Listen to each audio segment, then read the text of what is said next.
Okay, let's shift focus entirely. Today is World Makeup Day and we're celebrating the beauty products that help us achieve our most captivating looks. I've had about an hour's worth of makeup put on my face before we come right in front of you. But let's talk about something a little more traditional. We thought we should touch on kohl.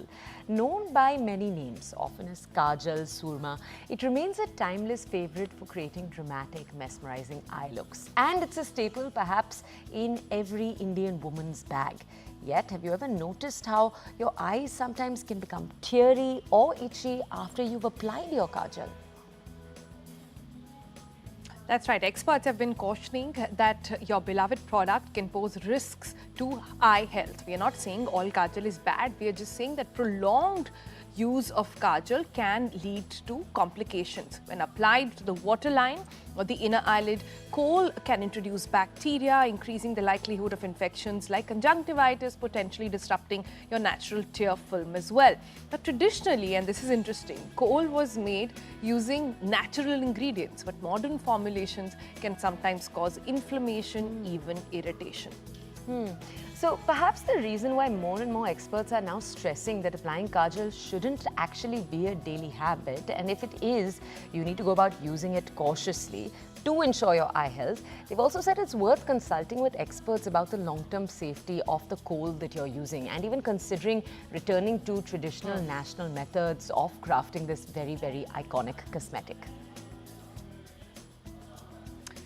Like we said, a Kajal pencil is something that is found in every woman's bag, but how should you be using it and which one should you be using? Those are the questions which we will take with our guest. Dr. Dimple Jangda is with us. She's an author and also an Ayurveda expert. Good morning.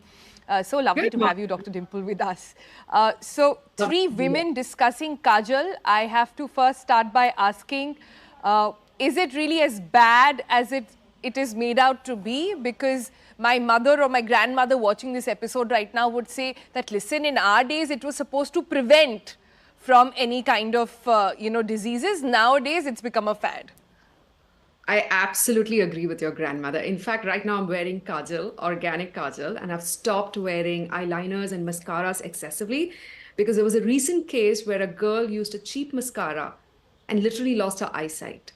So this is a true case, because most of the products that you find in the market are filled with cheap carbon black, which is extremely injurious for your eye, for your cornea, for your retina. Because remember, Kajal touches a waterline. It is in direct contact with your retina, right? And it's constantly getting contaminated, and your tear duct can start absorbing those heavy metals and lead that is coming in these or inorganic products that are found in the market. There's also parabens, artificial fragrances, synthetic material being used in it, which is far more cheaper, which allows for mass production of these kajals. And there's also something called phenoxyethanol, which is extremely injurious to the eye. So if you see nowadays, people have a lot of eye-related disorders like computer eye syndrome, dry eye syndrome, intraocular pressure, myopia, and then they start having, cornea damage, which is irreversible. So this is high time we start paying attention to what we're actually applying on our skin, in our eyes directly, because our body is absorbing and drinking all of that. Dr. Dimple, can you tell our audiences, obviously, Kajal is one of the things you can make at home. And so we'll ask you a little bit about that in a second. But before that, I want to ask you, if someone wants to go out to the market and buy their Kajal, the tricky thing today is that organic is a word that you see used very, very loosely.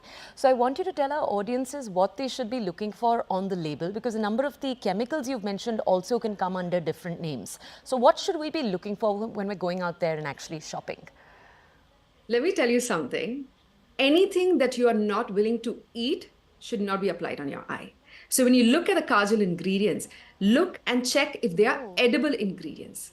Almonds, coconut oil, castor oil, sesame oil, camphor, triphala powder, neem powder, amla powder, even charcoal powder made at home, organic charcoal powder, not carbon black.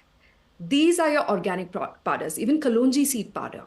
If you find any other ingredients that is not an edible kitchen ingredient, put that product away and run away, because that is not suitable for your eye. You think just a little bit of a chemical does no harm, but let me tell you, the cumulative damage of that chemical over the years is going to damage your eye. And thanks to modern medicine, we have a long lifespan of 80, 90, 100 years. but you're going to lose your eyesight or damage your eyes at a young age of 30, 40, 50. You're going to spend the rest of your life suffering. Anything that has fragrances, synthetic material, phenoxyethanol, parabens, you must stay away from it. Carbon black is a cheap pigment that they use, which is extremely dangerous and injurious for the eye. If you see any of these ingredients, you run away from it. And of course, organic is not enough. It's not a license that says that the product is safe for your eyes. Not tested on animals is also not enough for you to assume that. The best thing you should do, honestly, is make kajal at home or look for those products that are ethical, that are organic, that are safely tested on human beings rather than on animals. Those are the products I would rather trust, and those who have environmental potential possibility of saving the environment as well without causing damage to the environment. Those people are concerned about your health. Others are not. Okay. So Dr. Dimple, how does one make kajal at home? Do you have some tips for us? Okay, so this might seem like a little bit of a tedious task. The picture that you're showing on the screen is so beautiful. Let me tell you, it's actually not at all difficult. You will remember your grandmother in so many ways when you're making this kajal at home. Simple ingredients. There's one called dwarf copperleaf spinach. Now, dwarf copperleaf spinach is a very small leaf. You take a couple of these leaves, put it in a mortar and pestle, and grind it without using water. Strain the juice, apply it on a brass plate. And then you put some bricks together and put a low flame castor oil lamp, which lights very slowly. So it has to light for about 4 to 5 hours. You take this particular brass plate, which has this copper leaf spinach juice applied on it, turn it upside down, light a wick, put some castor oil, almond oil, sesame oil, or even coconut oil into that wick and light it. You'll start collecting ash. It takes 4 to 5 hours to collect that ash. Then you take that ash, put some castor oil, put some ghee, mix it really well. Remember, castor oil has soothing properties. It mixes and, spreads very evenly. Ghee is cooling for the eyes again. It improves your eyesight. You can store it in a container and use it for up to 6 months. My aunt literally makes this much kajal, and I'm not kidding you. That's like carbon-rich material, which is far more richer than diamond for her. And she'd give us like small dubbies out of it every year to use on our eyes. So you can easily make this. And there's another recipe I'd love to share with you. Far more simpler. If you don't find the copper leaf spinach, just take 4 to 5 almonds, soak it overnight. Next morning, use a mortar and pestle and grind it into a fine paste, okay? If you don't want to use a mortar and pestle, you can even use 1 teaspoon almond oil, 2 teaspoons sesame oil, and 1 teaspoon coconut oil. Now remember, coconut oil has antimicrobial properties. It's cooling for the eyes. Sesame oil evenly spreads on your eyes. And then you have almond oil, which is extremely enriching for the eye because it's a rich source of vitamin E. Put it in a lamp, put a wick, put a brass plate on the top, collect the soot and store it in a container. You can use it all the way up to 6 months to 12 months, easily, safely, without causing harm to your eyes. Dr. Dimple, you keep saying brass, and I just want to ask you once before we let you go, why brass? Because you said in both methods you need to make sure that you're using a brass utensil. Why is that? These are metals that are extremely beneficial for our health. Like you have copper, you have brass, you have silver, you have gold. Now, silver and gold is a soft metal. You can use silver and gold to store your kajal if you want, but you can't heat it up because it's going to damage the silver and gold. Brass can sustain high temperatures without releasing any kind of heavy metal into your kajal. Steel is not advisable because steel is also actually not healthy for us. Glass is difficult to collect soot on because it's extremely soft and slippery. It's made of sand. Brass is something that easily allows you to collect the soot without losing much of the material. And there's no lead poisoning in it. Okay.